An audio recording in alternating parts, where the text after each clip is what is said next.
Hi, my name is Megan Doucette, and I am a CAN Bike certified cycling instructor and a yoga teacher. I started cycling as an adult. I biked as a kid, but then had dropped it for a while and started cycling again when I moved to Halifax and I was in university, and primarily getting around by walking and taking the bus. But once I started riding my bike and building my confidence, I was able to really go all across the city and make it a lot further, a lot faster. I think yoga is a great complement to cycling. If you're doing a lot of riding, you might find that your muscles are getting sore or tense and things like that. And yoga, asana practice, the movement element of yoga can really help to kind of strengthen and lengthen out your muscles after you've been riding a lot.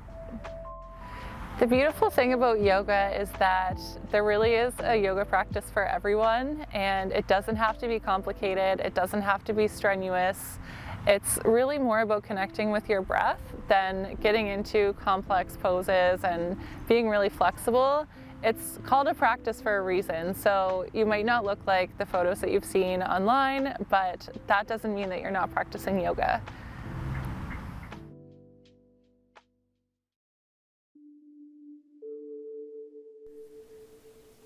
This short yoga practice can help open up some of the muscles that often become tense when we are cycling a lot. We will begin with 3 sun salutations. Bring your big toes to touch at the top of your mat, breathe in, sweep the arms overhead, and look up. Exhale and fold. Inhale into a flat back, exhale, lower down into chaturanga. Inhale, flip the tops of the feet onto the mat, press the arms up, upward facing dog. Exhale, tuck the toes, lift the hips up towards the sky, downward facing dog. And we'll stay here for a few breaths.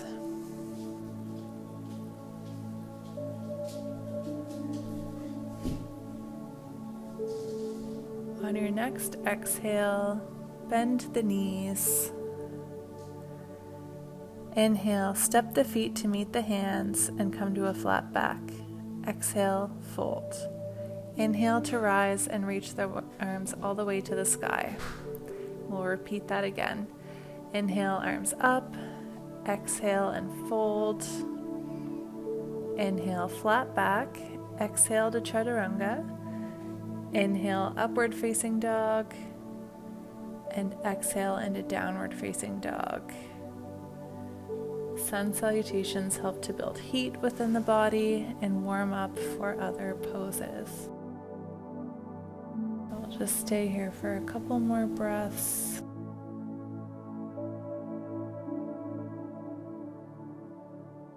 On our next exhale, bending the knees, walking the feet up, inhale into our flat back, exhale, fold, and inhale to sweep the arms up to the sky. We'll do one more like this. Inhaling, arms up. Exhale, fold. Inhale, flat back. Exhale, chaturanga. Flip the feet. Inhale, upward dog. Exhale, downward dog. Sending the hips up towards the sky.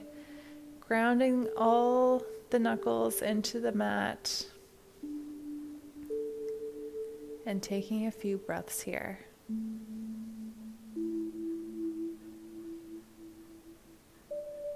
On the next exhale, bending the knees, walking up towards the hands. Inhale to the flat back. Exhale and fold. Inhale, sweep the arms up overhead.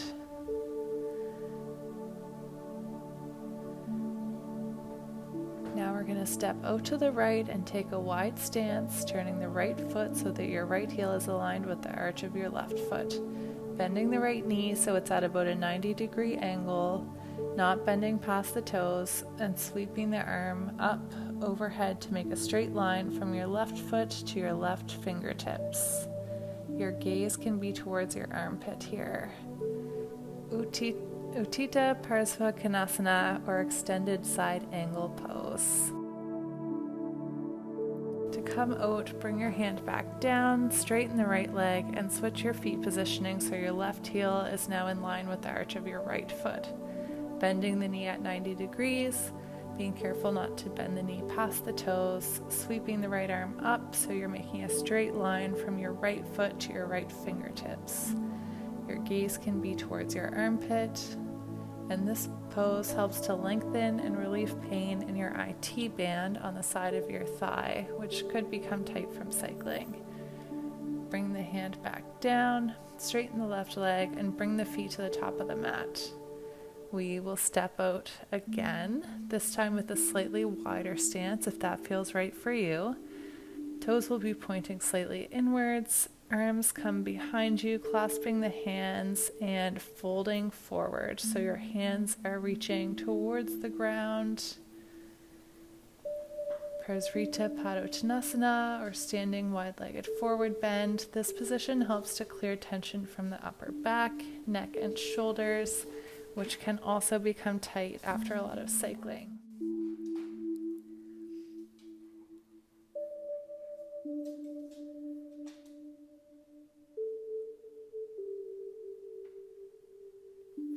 We'll inhale here to rise back up, broadening through the chest, looking up, and bringing the feet back to the top of the mat. We'll use a sun salutation to get down, so we'll inhale, arms up, exhale and fold. Inhale, halfway lift, exhale, chaturanga, lowering down,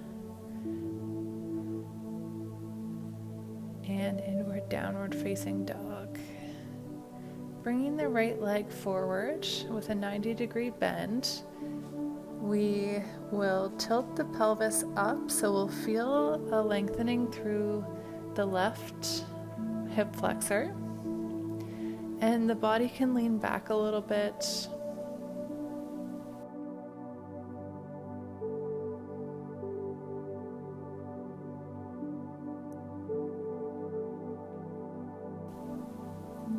Your gaze can be a few feet forward on the ground.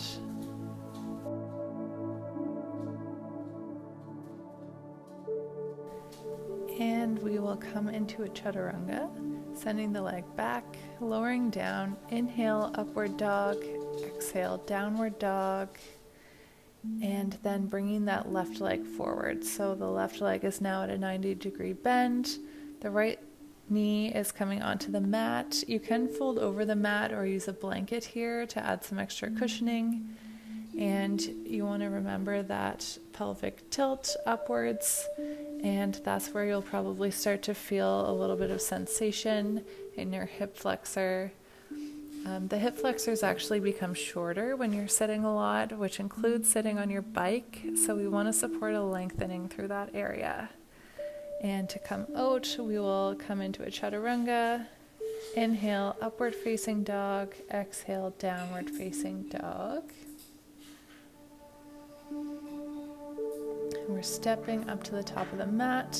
Inhale, flat back. Exhale, fold, and inhaling to reach all the way up to the sky.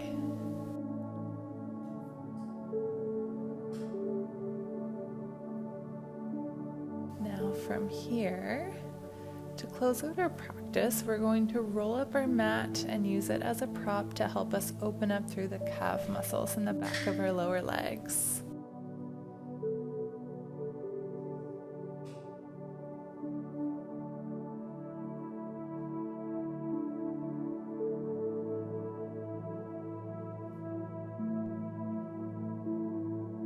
Are going to step the feet onto the mat, so the heels are on the ground and the toes are pointing up at an angle. You should start to feel a bit of lengthening vertically through the calf muscle and the back of the lower leg.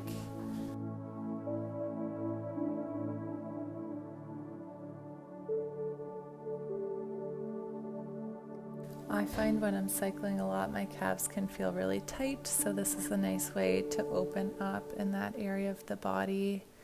You may need to play around with the positioning of your feet here to get the right angle for you to feel that lengthening, but you don't want to feel any strain or too much pressure in the muscle.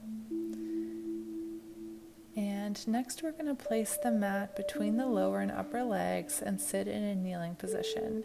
The mat will put pressure on the calf muscles, helping to open up horizontally through that muscle.